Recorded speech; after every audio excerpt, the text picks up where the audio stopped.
hindi kami manghuhuli ng legal. Maybe tatanungin nyo, paano nyo nalaman? Well, that's our craft. I will tell you, it is an information-driven operation. We receive reports already na may mga motor vehicles, they put hybrid, kahit hindi naman hybrid yung mga sasakyan nila. Hindi bababa sa 500,000 sasakyan ang dumaraan sa EDSA araw-araw. Halos doble ito ng kapasidad ng EDSA na nasa 250,000 lamang. Nakadaragdag dito ang mga hybrid vehicles na exempted sa number coding scheme, bukod pa sa mga gumagamit ng peking green plate. It's manageable still, but papunta na sa alarming kung hindi mag-intervene ang law enforcers. Ayon sa Philippine National Police Highway Patrol Group, ang ibang motorista ay gumagamit ng peking green plate para makaiwas sa number coding na ipinatutupad ng Metropolitan Manila Development Authority o MMDA.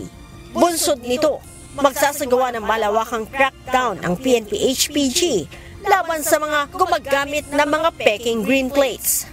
The first requirement is dapat nasa listahan ka ng DOE, that you can take advantage of the privileges given by the green plate, and that is exemption from the color coding scheme. Yan lang naman ang pinag-usapan, yung exemption from the color coding scheme. People wanted to take advantage of it, and the HPG will not allow it, and we do not allow it.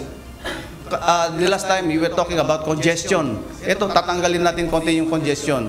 Ayon pa kay Colonel Marantan, mayroon na silang mga listahan ng mga sasakyan na lehitimong hybrid o totoong exempted sa number coding scheme. May listahan na kami. At meron na rin kaming hawak na mga motor vehicles sporting green plates illegally. So habang nakikinig kayo sa akin ngayon, mayroon pa kayong pagkakataon na ibalik nyo na yung mga dating plaka ninyo to avoid inconvenience in the streets.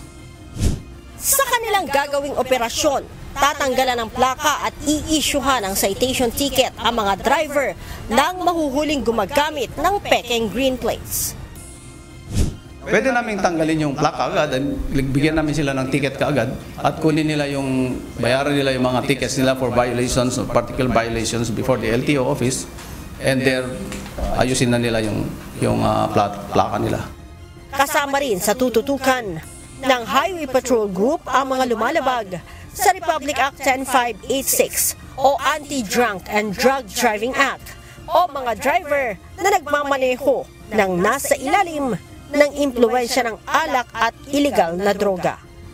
Leia Ilagan, UNTV, News and Rescue. Diyos ang aming sandigan, serbisyo publiko ang aming pinahahalagahan.